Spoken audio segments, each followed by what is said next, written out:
하심으로 2월 성찬주의를 하나님께 드리시겠습니다.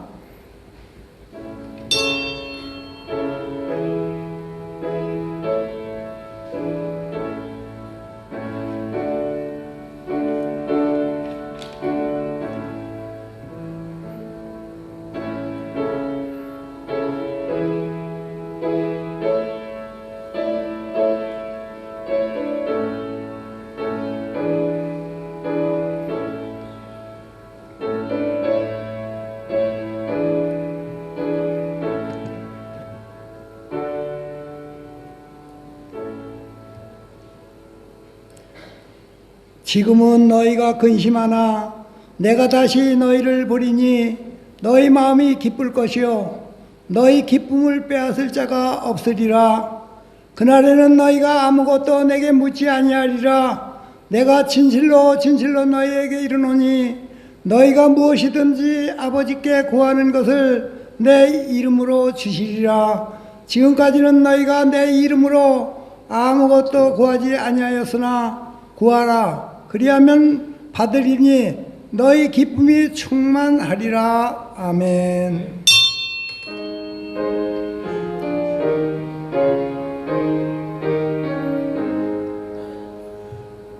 만복의 근원 하나님 온 백성 찬송 드리고 천사여 찬송하세. 찬송 성부 성자 성령 아멘. 나는 전능하신 아버지 하나님 천지의 창조주를 믿습니다. 나는 그의 유일하신 아들 우리 주 예수 그리스도를 믿습니다. 그는 성령으로 잉태되어 동정녀 마리아에서 나시고 본디오 빌라도에게 고난을 받아 십자가에 못 박혀 죽으시고 장사된 지 사흘 만에 죽은 자 가운데서 다시 살아나셨으며 하늘에 오르시어 전능하신 아버지 하나님 우편에 앉아 계시다가 거기로부터 살아있는 자와 죽은 자를 심판하러 오십니다. 나는 성령을 믿으며 거룩한 공교회와 성도의 계제와 죄를 용서받는 것과 몸의 부활과 영생을 믿습니다. 아멘. 다 같이 자리에 앉으셔서 찬송가 337장, 통일찬송가 363장으로 하나님께 영광 돌리시겠습니다.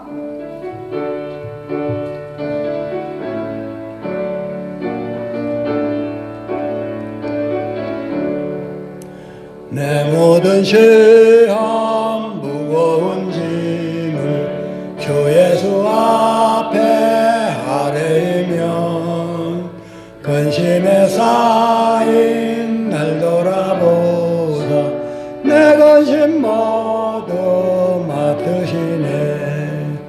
무거운 짐을 나 홀로 지고 견디다 못해 쓰러질 때 불쌍히 여겨 구원해 주리 은혜의 주님 오직 예수. 내 모든 괴로움 닥치는 환난 주 예수 앞에 아뢰면 주께서 친히 날 놀아주사 넓으신 사랑 베푸시네.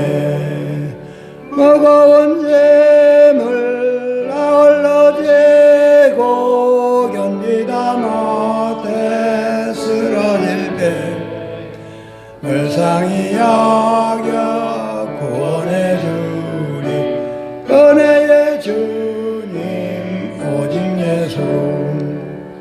내 짐이 점점 무거워질 때 주 예수 앞에 아뢰면 주께서 친히 날 구해 주사 내 대신 짐을 져주시네.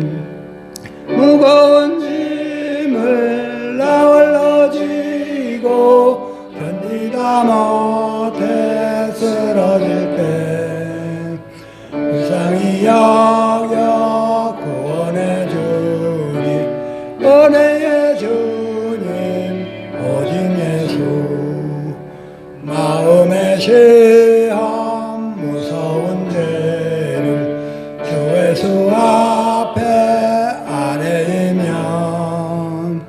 예수는 나의 능력이 되사 세상을 이길 힘주시네 무거운 짐을 나 홀로 지고 견디다 못해 쓰러질 때 불쌍히 여겨 구원해 주리 은혜의 주님 오직 예수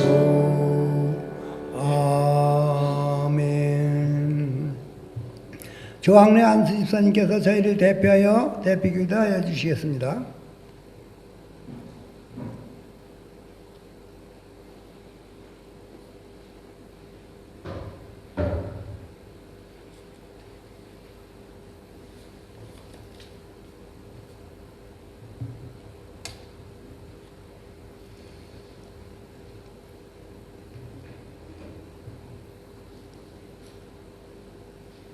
우리 다 같이 기도드리겠습니다. 사랑이 많으시고 은혜가 풍성하신 참 좋으신 하느님 아버지, 2월의 첫 번째 주일을 감사드립니다. 무더위를 견디는 모든 이들에게 주님의 돌보심이 있기를 기도드립니다. 오늘 아침도 좋은 마음으로 주님께 예배하고 소원의 기도를 드립니다. 하나님은 해결사도 아니시며 우리 원대로 응답해 주시는 분도 아니시고 당신의 뜻에 맞게 이루어 가시는 분이십니다. 지금까지 우리는 당신을 우리의 욕심에 맞추려 하였습니다. 새해가 시작된 지 이제 한 달이 지났습니다. 이제부터라도 우리가 하나님의 편에 서도록 주님 우리 마음의 중심을 붙잡아 주옵소서. 모든 지킬 만한 것 중에 더욱 내 마음을 지키라는 성경 말씀을 또 한번 되새겨 봅니다. 목사님을 축복하셔서 준비하신 은혜의 말씀에 새 힘을 얻게 하옵소서. 예수님 이름으로 감사히 기도드립니다. 아멘.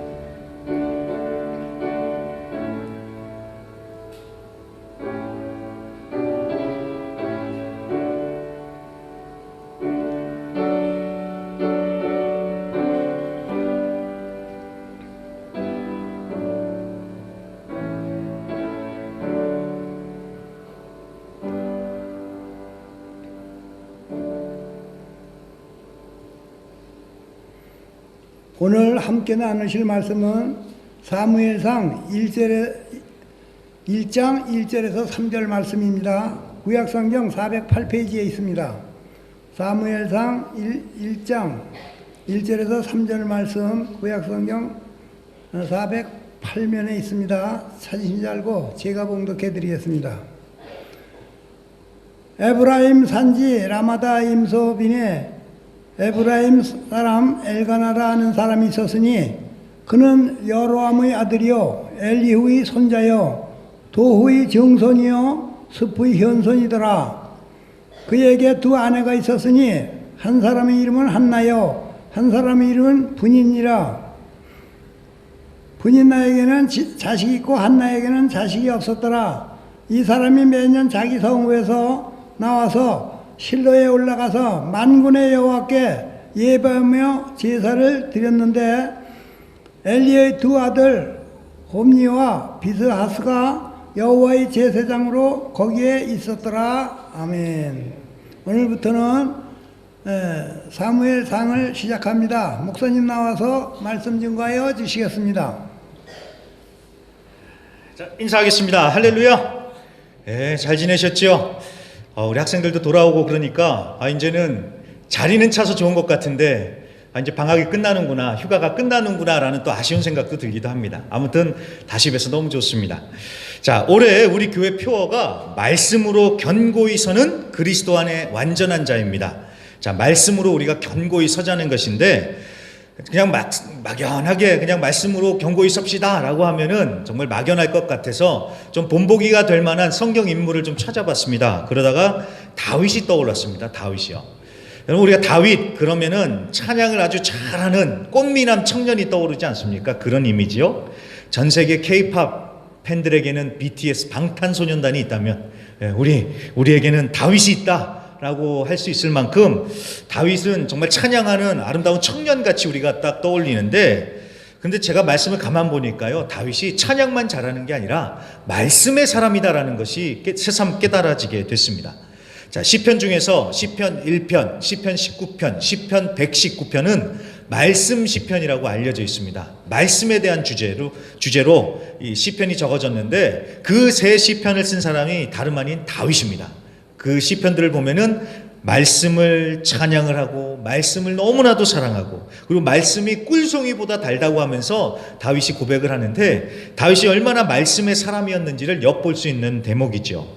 자, 그래서 그래, 말씀의 사람 다윗이라는 생각을 가지고 이제 사무엘상을 펼쳐보게 됐습니다.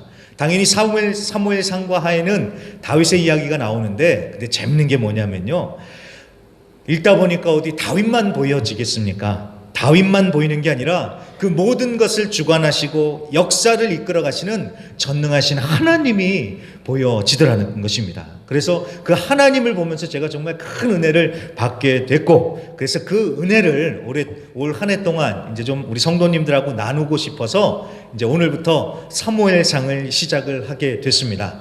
우리가 다윗도 보지만 무엇보다도 하나님께 집중하면서 크신 하나님을 만나는 그런 시간들이 됐으면 좋겠습니다. 자, 사무엘상이 총 31장입니다. 31장이나 되기 때문에 아마 올해 1년 내내 쭉 가야 될 것 같습니다.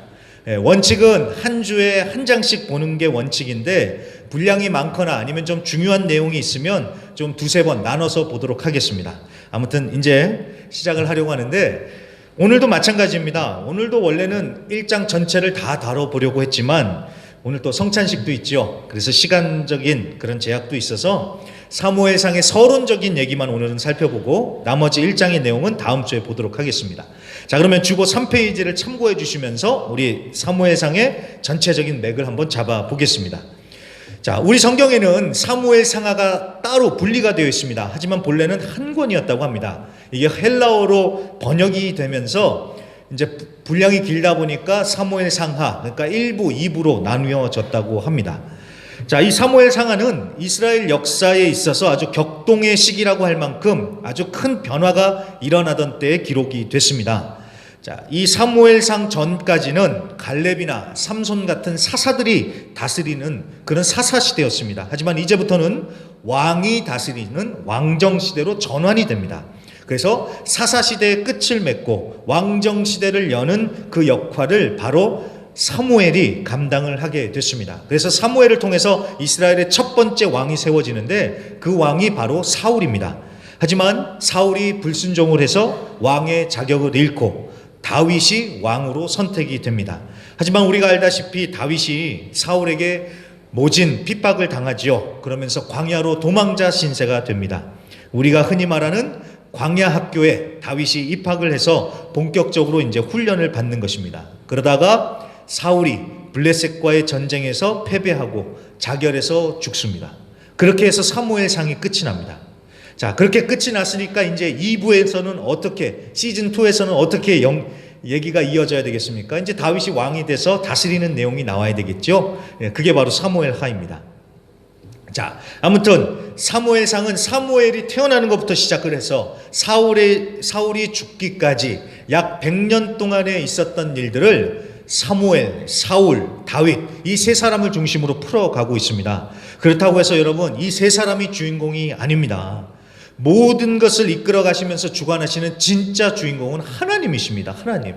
그렇기 때문에 우리는 사무엘상을 보면서 사람만 볼 게 아니라 하나님을 주목해야 됩니다.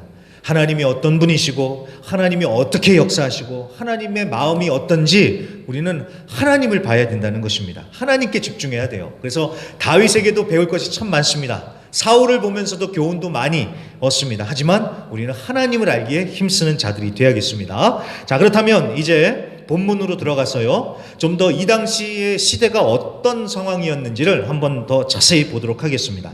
자, 오늘 말씀해 보시면 각 절마다 여러 명의 인물들이 쭉 나오고 있습니다. 1절에 보시면 에브라임 사람 엘가나라는 사람이 나오고 있습니다. 엘가나요. 그리고 2절에는 엘가나의 부인인 한나가 나옵니다. 엘가나와 한나가 나중에 사무엘의 아버지 어머니 부모가 됐죠. 자, 그리고 3절에는 엘리의 두 아들인 홈니와 비느하스가 나오고 있습니다. 그런데 이 두 사람이 제사장이래요. 제사장. 자, 이 처음부터 막 여러 사람 이름이 나오니까 복잡하게 느껴지는데요. 그래도 이렇게 등장인물들을 소개를 해놔야지 앞으로 이야기를 풀어나가기가 쉽겠죠. 자, 그렇다고 해서 단순히 인물 관계를 파악하라고 이 복잡한 이름들을 쭉 나열했을까요? 그것만이 아닙니다. 여러분, 결론부터 말씀을 드리면요, 이 사람들은 당시 시대상을 반영하는 아주 상징적으로 묘사해주는 그런 사람들입니다. 자, 이게 무슨 내용이냐면은, 자, 먼저 엘가나부터 한번 보세요. 자, 엘가나를 소개를 할 때 그냥 누구의 아들이다 이렇게만 해도 될 텐데 그렇게 안 하죠. 엘가나의 증조 할아버지의 고조 할아버지 이름까지 다 나오고 있습니다. 그 얘기는 그만큼 이 사람이 뼈대 있는 집안 출신이라는 거예요. 그런데 안타까운 일이 하나가 있죠. 그게 무엇이냐면 이 엘가나에게는 대를 이을 자식이 없다는 거예요. 자식이요. 그러니까 아들이 없다는 거예요. 자, 오늘날이야 아들보다는 딸을 낳아야지 비행기를 탄다는데, 참고로 저희 집은 딸이 없습니다만, 이 오늘날의 시대는 아주 딸이 더 이렇게 귀하게 여김을 받는 시대이지만, 이 사무엘상에 쓰여지던 이 당시에는 아들이 없다는 것은 미래가 없다는 것을 뜻하는 그런 의미였습니다. 그러니까 엘가나의 인생은 미래도 없고 공허하고 곤핍한 인생인데, 이는 바로 당시 이스라엘의 상태와 일맥상통한다는 거예요. 이해가 되셨죠? 그러니까 엘가나의 인생을 통해서 당시 이스라엘 백성들의 상태를 이렇게 상징적으로 보여주고 있는 것입니다. 자, 3절에 나오는 두 제사장도 마찬가지입니다. 자, 나중에 좀 더 사무엘상이 진행되면서 이 두 제사장 얘기도 보겠지만, 자, 이 홈니와 비느하스는 아버지가 대제사장이어서 이 사람들도 제사장이 된 거예요. 그런데 어떤 분은 이 두 사람을 가리켜서 종교 건달이라고 부르더라고요. 이 사람들이 무슨 일을 했냐면은 제사장임에도 불구하고 거룩한 삶을 살기보다는 성막에서 수종드는 여인들을 농락을 합니다. 아주 안 좋은 일들을 여성들을 상대로 하는 거예요. 그리고 제사 때 바쳐지는 제물들을 중간에서 아예 대놓고 그거를 떼어먹는 그런 사람들이었습니다. 그래서 아버지가 그거를 지적을 해요. 그러면 안 된다고. 그렇지만 그것을 비웃고 무시합니다. 자, 그런데 여러분 보세요. 제사장이라는 것은 그 시대의 영적인 지표가 되지 않겠습니까? 자, 제사장들이 그런 상태였다는 것은 그만큼 이스라엘의 영적인 상태가 아주 타락했다는 것을 이 두 사람을 통해서 보여주는 것입니다.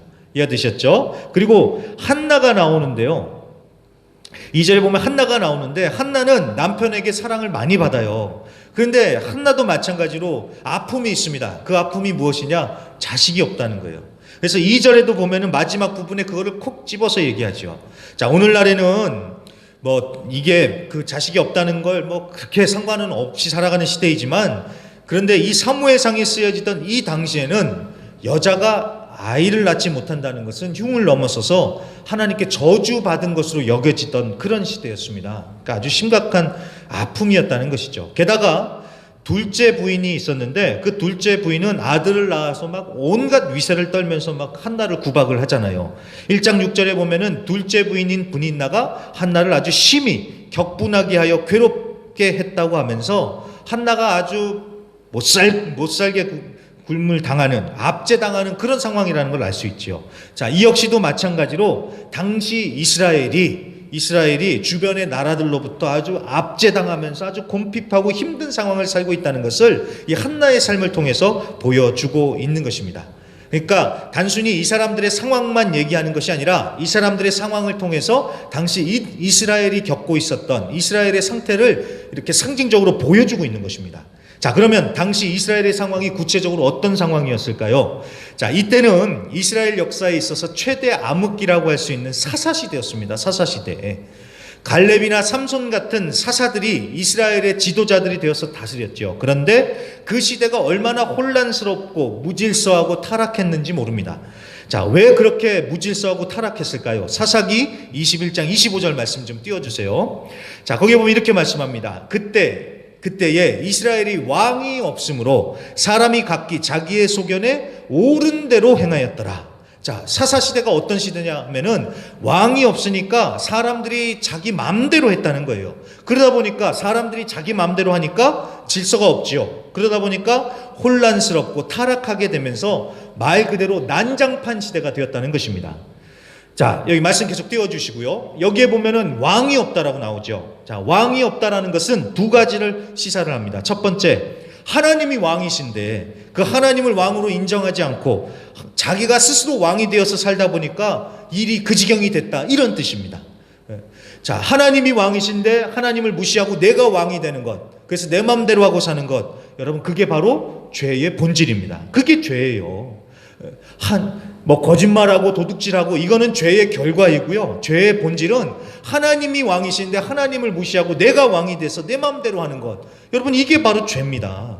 그래서 이런 죄의 결과가 무엇입니까? 무질서, 혼돈, 그리고 사람이 짐승보다 못하게 사는 세태, 그런 상황이 벌어지는 겁니다. 이게 죄의 결과입니다. 자, 그렇기 때문에 이 무질서함을 바로 잡아줄 왕이 세워져야 된다는 것이 또 이 사사기 21장 25절에서 시사하는 바입니다. 왕이 나타나야 된다는 거예요. 그래서 이 무질서함을 바로 잡고 나라를 바로 세워야 된다. 그래서 왕이 필요하다라는 것을 이 말씀이 시사하죠. 그 왕이 누구일까요? 바로 사무엘상, 1차적으로는 사무엘상에 나오는 이 다윗 왕을 얘기하는 것이죠. 하지만 궁극적으로는 누굴 얘기하는 걸까요? 다윗의 자손으로 오시는 우리의 진짜 왕이신 예수님 얘기를 하는 것입니다. 자, 그래서 사무엘하 7장 12절과 13절도 보여주세요.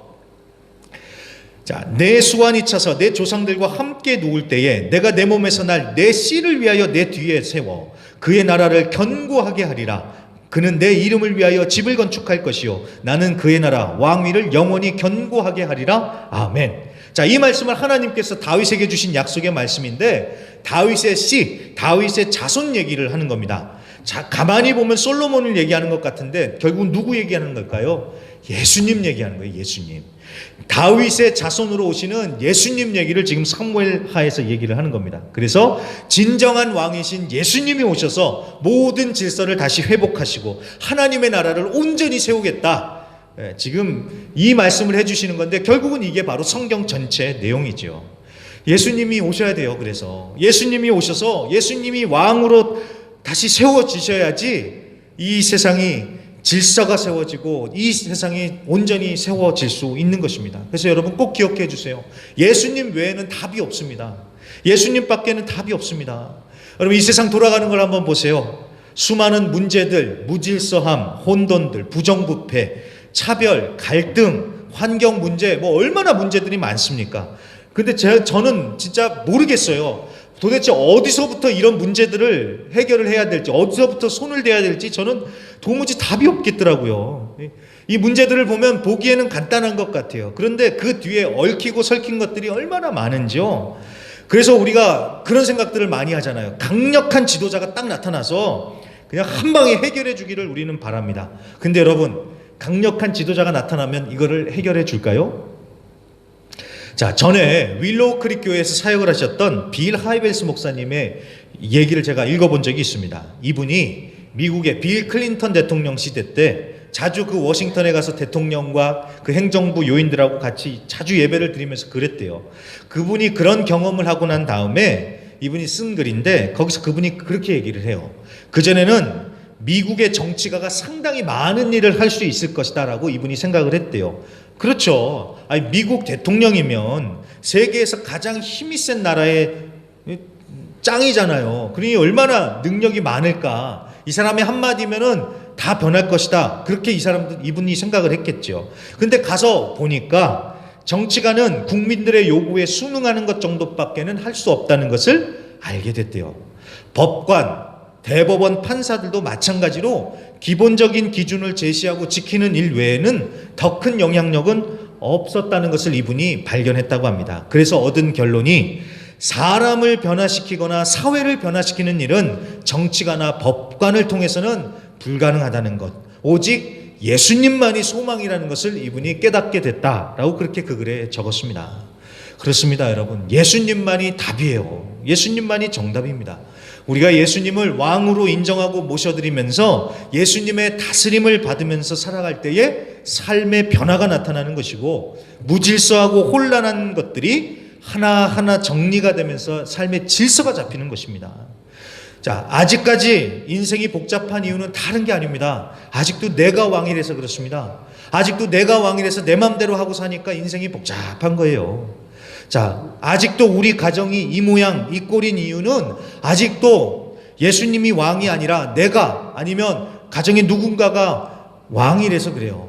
예수님이 왕으로 모시고 예수님이 다스리시면 예수님의 질서가 세워지면서 우리의 인생도 그렇고 가정도 그렇고 바로 서게 될 것입니다. 어느 찬양사역자의 간증을 보다가 참 마음에 와닿아서 좀 제가 적어놨었는데요. 이분이 하는 얘기가 모태신앙으로서 학생부 때까지는 교회를 잘 다녔대요. 그랬다가 이제 20살이 되면서 교회를 딱 끊고 하나님을 떠났대요. 그랬더니 예수 안 믿고 교회도 안 나가니까 이제 벌 받아가지고 망할 줄 알았는데 오히려 반대로 가장 먼저 일어난 일이 형통함이었대요. 형통함. 자, 형통함 그러면 여러분 무슨 생각부터 떠올리세요? 돈 많이 버는 거 아니겠어요? 진짜 그러더래요. 교회 안 나가고 하나님도 안 믿었더니 돈이 그렇게 잘 벌리더래요. 그래서 교회 나가는 시간에 돈이나 벌자라는 생각이 들어서 더 교회에 안 나갔고요. 그렇게 돈을 잘 벌다 보니까 그래, 하나님 없이도 잘 살 수 있구나라는 생각이 들어서 아예 하나님하고는 담을 쌓았대요. 자, 그런데 이제 여기서 반전이죠. 돈은 잘 벌리는 것 같은데 문제는 그런 형통함 속에서 상대적 박탈감, 우울함이 생기기 시작을 했대요. 젊은 나이에 돈도 잘 벌고 잘 나가는 것 같은데 속으로는 남들과 비교하기 시작을 하고요. 남들과 비교하면서 열등감에 막 빠지는 거예요. 그러면서 사람들을 막 의심하는 거예요. 저 사람이 나한테 사기치고 돈 뜯어가려고 하는 건 아닐까. 막 그러면서 사람들을 의심하면서요. 결국은 술에 찌들어 살고 사람들과 멀어지기 시작하고 그러면서 이 허무함을 느끼기 시작을 한 것입니다. 그러다가 다시 예수님을 만나서 인생의 의미를 회복하고 뭔지 지금은 예수님과 함께 찬양 사역자로 열심히 사역을 하고 있지요. 자, 여러분, 하나님을 떠나서 내 맘대로 하고 살면은 잘 될 것 같습니다. 그런데 여러분, 오히려 반대예요. 왕이신 하나님을 놓치니까 인생 자체가 흔들려 버리면서 모든 것이 복잡해지고 의미도 모르겠고 다 허무해지더라는 거예요. 그래서 예수님을 왕으로 모셔야 된다는 겁니다. 그래서 예수님이 왕으로 오셔서 우리의 삶의 질서가 잡힐 때 우리의 인생이 정리가 되는 것이고 일어서게 되면서 진정 행복을 누리게 된다는 사실입니다. 예수님을 왕으로 모시고 그 다스림을 받으면서 정말 복된 인생이 되실 수 있기를 바랍니다. 자, 아무튼 왕이 없어서 대혼돈의 암흑기였던 사사시대, 그 사사시대를 반영하는 것이 바로 1절부터 3절에 나오는 이 인물들입니다. 그래서 다시 한번 복습을 해보자면은 뼈대 있는 가문에서는 태어났지만 후사가 없는 엘가나를 통해서 미래가 없고 공허한 이스라엘의 처지를 이렇게 상징적으로 묘사하고 있고요. 또 제사장인 홈니와 비느하스의 그 타락과 부패함을 통해서 이스라엘의 영적인 상태가 어땠는지를 지금 보여주고 있는 것입니다. 그리고 마지막으로 한나를 통해서 압제당하고 있는 이스라엘의 아주 고통스러운 현실을 지금 보여주고 있습니다. 자, 이런 현실 속에서 이제 한나가 부르짖으면서 기도하는 거예요. 사무엘상 1장 11절 말씀 한번 보여주세요. 서원하여 이르되 만군의 여호와여, 만일 주의 여종의 고통을 돌아보시고 나를 기억하사 주의 여종을 잊지 아니하시고 주의 여종에게 아들을 주시면 내가 그의 평생에 그를 여호와께 드리고 삭도를 그의 머리에 대지 아니하겠나이다. 아멘. 잠깐 보여주세요. 자, 한나의 기도는 우리가 다음 주에 계속해서 더 자세히 보겠지만 이 기도문을 한번 잘 보시면 한나가 하나님을 부를 때 뭐라고 부르는지 아십니까? 만군의 여호와라고 부릅니다. 그냥 하나님 여호와라고 안 하고 만군의 여호와라 그래요. 자, 그리고 말씀 그대로 놔주시고요. 자, 성경에 보시면 3절에 보시면은 엘가나가 매년 하나님을 예배하는데 그냥 하나님이라고 여기도 하지 않습니다. 뭐라고 합니까? 만군의 여호와를 예배했다 그랬죠. 만군의 여호와. 자, 학자들에 의하면 만군의 여호와라는 표현이 성경에 무려 235번이나 나온다고 합니다. 그런데 그 만군의 여호와라는 표현이 가장 먼저 나온 것이 바로 우리가 오늘 보고 있는 사무엘상 1장입니다.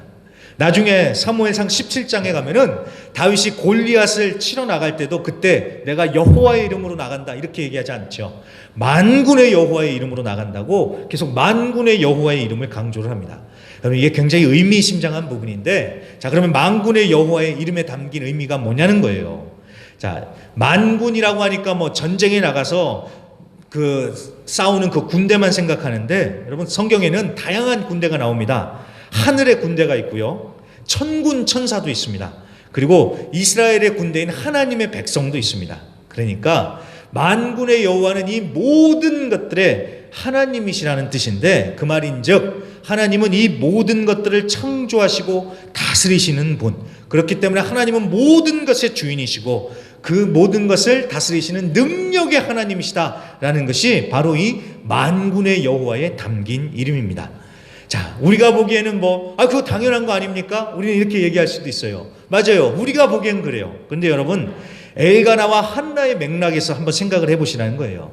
사사시대라는 이스라엘 최고의 암흑기에 자식이 없고 미래도 없고 공허한 삶을 살아가고 있어요. 지금 하나님이 살아 계시는지 안 살아 계시는지, 하나님이 계시면 왜 세상이 이렇게 돌아가는 대로 그냥 두시냐고 다른 사람들은 그렇게 생각하고 있었겠지만, 엘가나와 한나는 만군의 여호와의 이름을 부르면서 만군의 여호와께 기도하고 있지 않습니까? 그 말인즉 지금 눈에 보이는 상황은 답이 없을 정도로 꽉 막혀 있고 아무런 소망도 없는 것 같지만, 전능하신 만군의 여호와가 살아 역사하시면서 지금도 모든 것을 이끌어가고 계신다는 것을 믿는 그 믿음이 이 사람들은 꺼지지 않고 있었다라는 것입니다. 그럼 정말 그 말이 맞지 않습니까? 영적으로 어두운 시대, 하나님이 정말 살아계실까 싶을 정도로 정말 죄로 가득한 시대, 하나님이 살아계신다면 왜 세상이 이럴까? 그렇게 모두가 다 회의감을 갖고 있는 시대, 하지만 하나님은 살아계시면서 항상 일하고 계셨지요. 항상 일하고 계셨어요. 이제 우리가 앞으로도 보겠지만 하나님은 계속해서 역사하고 계십니다. 우리의 생각과는 정말 다르게 역사를 하세요. 만약에 우리의 생각대로 하나님이 역사하셨다면 쉽지요. 우리 한국 사람의 습성대로 그냥 빨리빨리 한 방에 하나님이 팍 하시면 돼요. 어떻게 해요? 사사시대 빨리 무너뜨리고 다윗을 한 방에 팍 세우시면 돼요. 근데 하나님이 그렇게 하십니까? 안 하시죠. 그건 우리 한국 사람의 생각이고요. 하나님은 차근차근 일을 하십니다. 그래서 먼저는 사무엘을 태어나게 하시고 사무엘을 준비시키세요. 그런 다음엔 사울을 세우시고 그 다음에 다윗을 세워가시면서 하나님을 차근차근 해나가십니다. 우리가 보기에는 너무나도 느려요. 하나님 그냥 한 방에 하시면 되는데, 근데 하나님은 그렇게 안 하시죠. 차근차근. 우리가 보기에는 정말 느리게 역사하시는 것 같지만 정말 기가 막히게 하나님의 정확한 때에 그 타이밍에 맞춰서 하나님은 일을 해 나가십니다. 그렇게 하나님이 살아서 역사하신다라고, 그렇게 하나님이 모든 것을 이끌어가고 계신다라는 것을 믿는 것이 바로 만군의 여호와를 믿는 믿음이다라는 것입니다. 그래서 여러분, 우리도 마찬가지로 그런 만군의 여호와를 믿는 믿음이 있어야겠습니다. 세상의 모든 소망이 다 사라진 것 같아 보이지만 하나님은 지금도 살아계시고 항상 일하고 계신다. 그렇기 때문에 그 믿음과 소망이 꺼지지 않고 하나님을 바라보는 자들이 되어야겠습니다.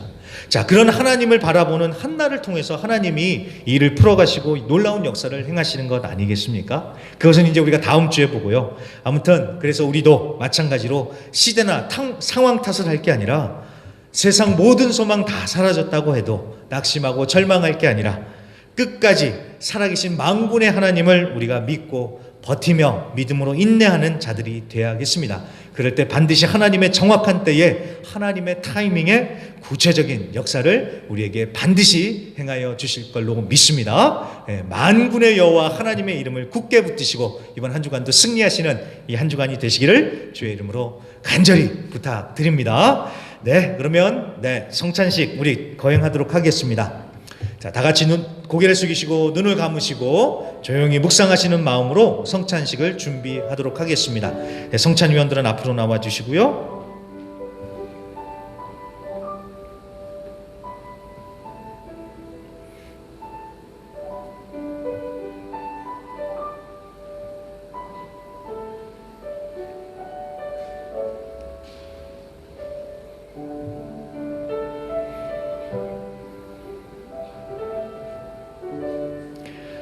내가 너희에게 전한 것은 주께 받은 것이니 곧 주 예수께서 잡히시던 밤에 떡을 가지사 축사하시고 떼어 이르시되 이것은 너희를 위하는 내 몸이니 이것을 행하여 나를 기념하라 하시고 식후에 또한 그와 같이 잔을 가지시고 이르시되 이 잔은 내 피로 세운 새 언약이니 이것을 행하여 마실 때마다 나를 기념하라 하셨으니 너희가 이 떡을 먹으며 이 잔을 마실 때마다 주의 죽으심을 그가 오실 때까지 전하는 것이니라. 아멘.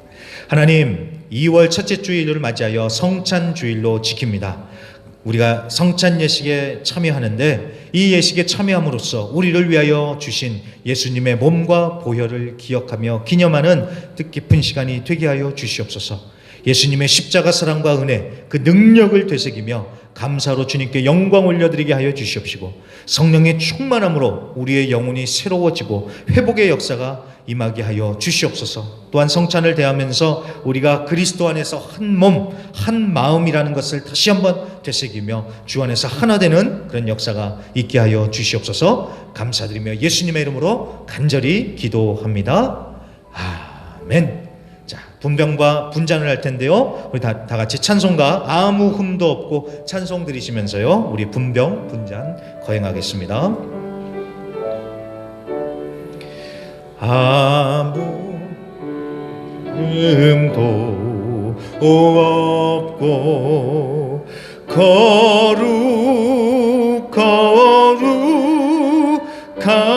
거룩하신 주하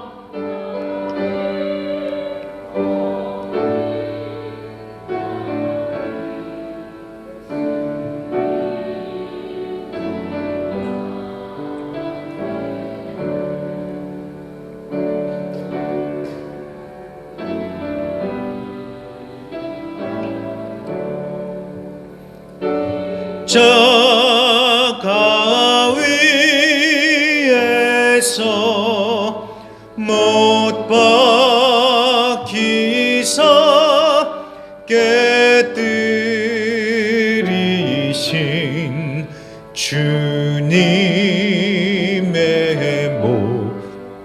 몸일세 이는 날 위하여 형벌을 받으사 주가 친히 대신 흘린 주의 보혈일세 이는 주가 지금 나에게 주시는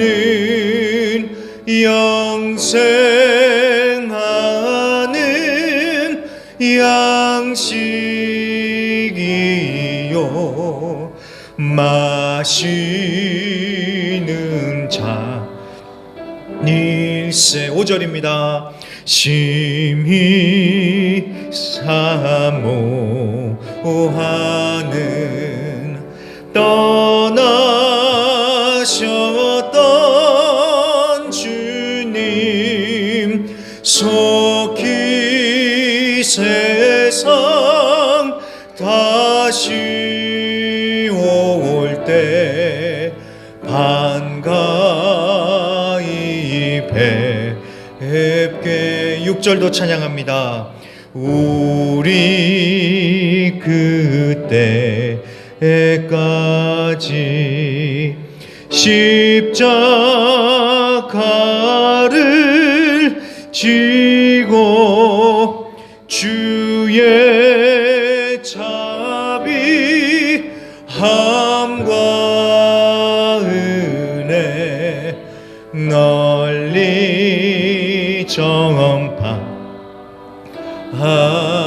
전파한세. 우리 살아계신 주 나의 참된 소망 우리 한번 찬양합니다. 우리 천천히 한번 고백합니다. 살아계신 주 우리 후렴 부분입니다. 살아계신 주 살아계신 계신 주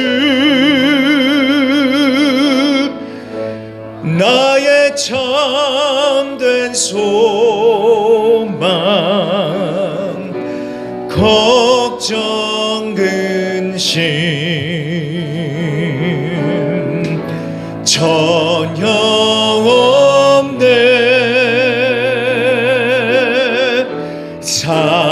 사랑의 주 내 갈 길 인도하니 내 모든 삶의 기쁨 늘 충만 다시 한번 고백합니다. 살아계신 주 나의 살아계신 주 아멘 만군의 여호와여 나의 참된 소망 걱정 근심 전혀 없네 전혀 없네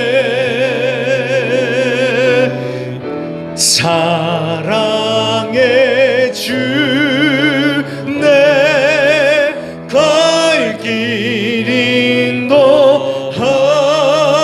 인도하니 내 모든 삶의 기쁨 늘 충만 우리 한 번 더 전심으로 고백합니다. 살아계신 주 나의 참된 소망 나의 참된 소망 걱정 근심 전혀 없네 전혀 없네 사랑의 주 내 갈 길 인도하니 내 모든 삶의 기쁨 늘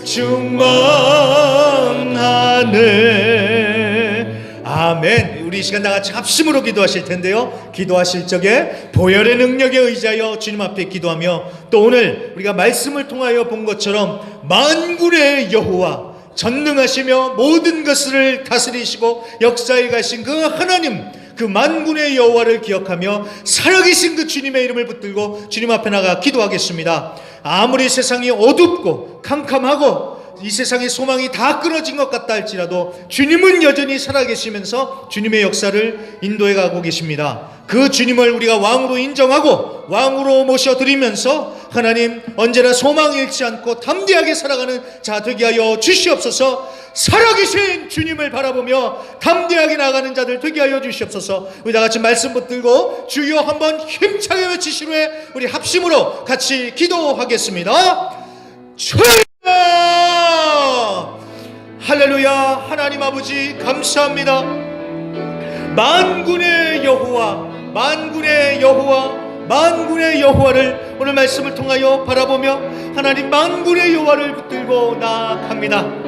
하나님 아버지 아무리 세상이 어둡고 캄캄하다 할지라도 하나님 세상의 모든 소망이 다 끊어진 것 같다 할지라도 주님이 안 계신 것 같이 보인다 할지라도 만군의 여호와 하나님께서 우리를 붙드시고 인도하여 주시고 계신다는 것을 믿고 하나님 마음속에 붙들고 하나님 주님을 바라보며 담대하게 나아가는 자들 되게 하여 주시옵소서.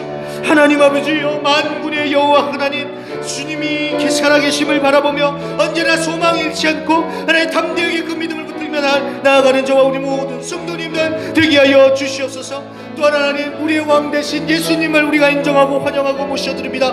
하나님 우리의 인생에 주님께서 왕이심을 우리의 가정에 주님께서 왕이심을 우리의 교회에 주님께서 왕이심을 우리의 사업장에 주님께서 왕이심을 선포하며 온전히 주님의 다스림을 받으며 살게 하시고, 그럴 때에 하나님 아버지여, 우리의 우리의 인생이, 우리의 가정이, 우리의 삶의 모든 부분에 있어서 질서가 잡혀지게 하여 주시옵시며, 참된 평안과 행복과 샬롬이 있게 하여 주시옵소서. 또 하나님, 오늘 주님의 보혈의 능력을 의지하며 하나님 기도합니다. 예수의 이름의 능력을 붙들고 하나님 기도 제목을 놓고 기도하는 모든 심령들마다 하나님께서 역사하여 주시옵시고, 살아계신 주님의 능력으로 하나님 고쳐주시고 치유하여 주시옵시며, 하나님 그 모든 삶의 문제들이 해결되는 그런 역사가 있게 하여 주시옵소서. 예수의 이름의 능력이 있음을 믿습니다. 예수님의 이름의 능력이 있음을 믿습니다. 그 담대한, 그 강하고 크신 능력의 이름, 예수의 이름 붙들고 하나님 우리가 달려나가는 가운데 하나님 승리하는 저 우리 모든 성도님들이 되게 하여 주시옵소서. 살아계신 주님, 만군의 여호와 하나님께서 지금도 다스리고 계심을 전적으로 믿고 의지하며 아무 염려 없이 두려움 없이 한 걸음 한 걸음 달려나가는 저 우리 모든 성도님들 되게 하여 주시옵소서. 전능하신 예수님의 이름을 믿고 감사 올려드리며 예수님의 이름으로 간절히 기도합니다. 자, 한번 기도하겠습니다. 마음에 소원이 있으신 분들은 믿음으로 가슴에 손을 얹어 주시고요,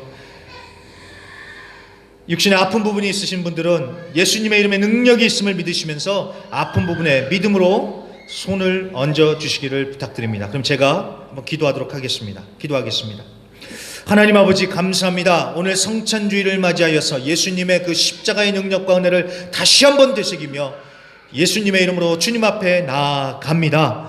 예수님의 능력을 의지하며 기도하는 모든 심령들마다 하나님께서 넘친 은혜와 축복으로 함께하여 주시옵소서. 예수님의 그 보혈의 능력으로 우리의 심령이 새로워지는 역사가 있게 하여 주시옵시며, 특별히 하나님 예수님의 이름을 믿고 의지하며 가슴에 소원을 얹고 소원의 기도 제목을 놓고 기도하는 모든 심령들의 기도를 들으시고 응답하여 주시옵소서. 그래서 하나님, 우리의 눈으로는 더디어 보이고 하나님이 안 계신 것 같지만 반드시 역사하시고 지금도 일하고 계시는 하나님의 능력의 역사가 우리 성도님들의 삶 가운데 나타나 하나님께 영광 올려드리는 그런 역사가 있을 수 있도록 하나님 그 모든 소원의 기도 제목들을 들으시고 주님의 뜻대로 응답하여 주시옵소서. 또한 하나님, 또 아픈 부위에 믿음으로 손을 얹고 기도하는 심령들을 위하여 기도합니다. 그 손을 얹은 부위마다 예수의 보혈을 뿌리고 바르고 덮어 주시옵소서. 그리하여서 예수의 이름으로 예수님이 고쳐주셔서 하나님, 그리하여서 온전한 육신으로 하나님께 영광을 올려드리며 살아갈 수 있도록 아픈 부위를 고쳐주시고 치유하여 주시옵소서. 예수의 이름으로 명하노니 악한 병만은 묶음을 놓고 떠나갈 지어다.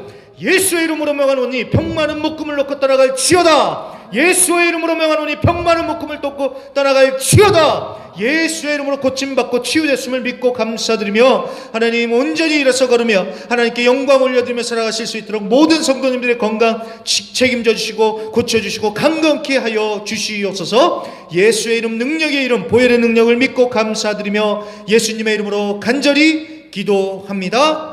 아멘, 아멘, 아멘. 우리 감사의 박수 올려드리겠습니다. 감사합니다. 감사합니다, 주님.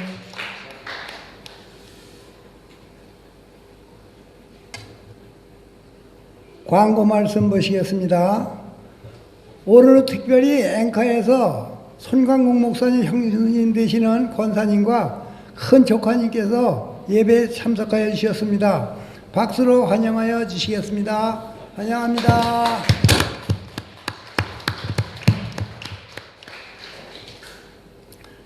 오늘 예배에 오신 모든 분들을 주님의 이름으로 환영하며 항상 서로의 안전과 건강을 위하여 만전을 기해 주시고요. 헌금은 안내석의 헌금통에 넣어주시기 바랍니다.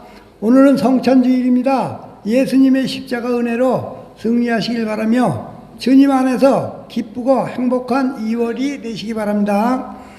비전 큐티를 사용해서 매일 말씀 묵상을 심사주시고 온라인 실시간 묵상을 참고해 주시기 바랍니다. 2월 19일 주일 예배 후 기도원에서 침례식이 있습니다.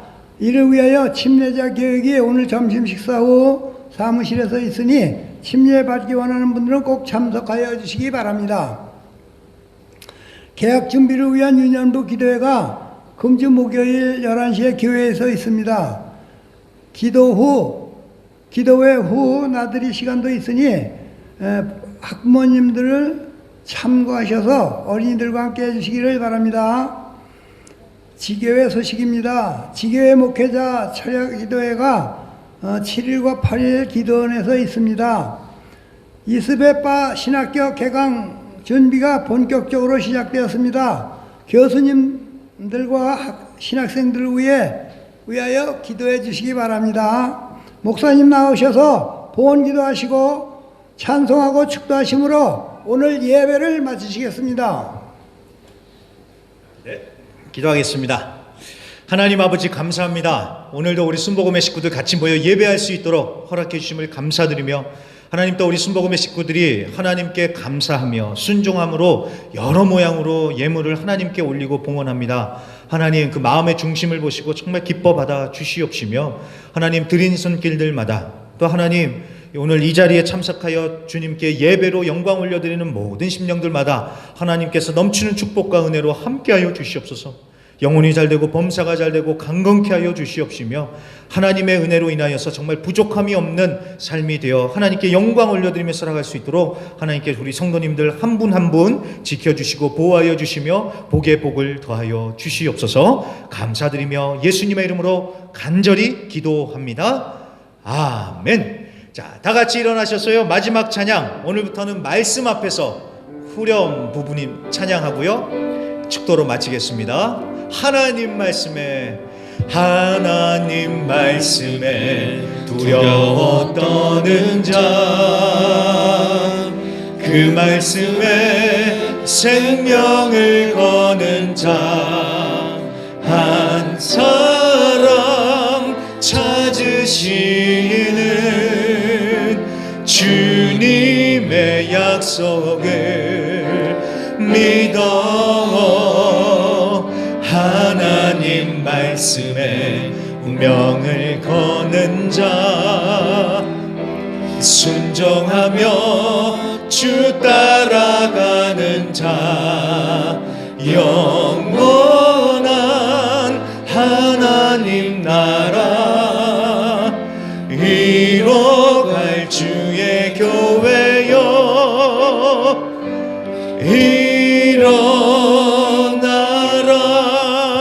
일어나라.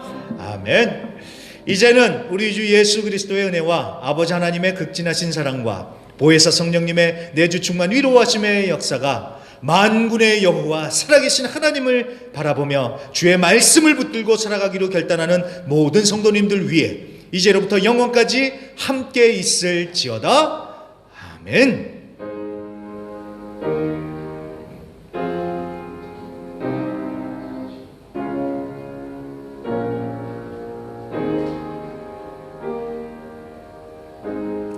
아멘. 우리 다 같이 감사와 영광의 박수를 올려드리면서 예배를 마치겠습니다. 감사합니다, 주님. 감사합니다. 네, 감사합니다.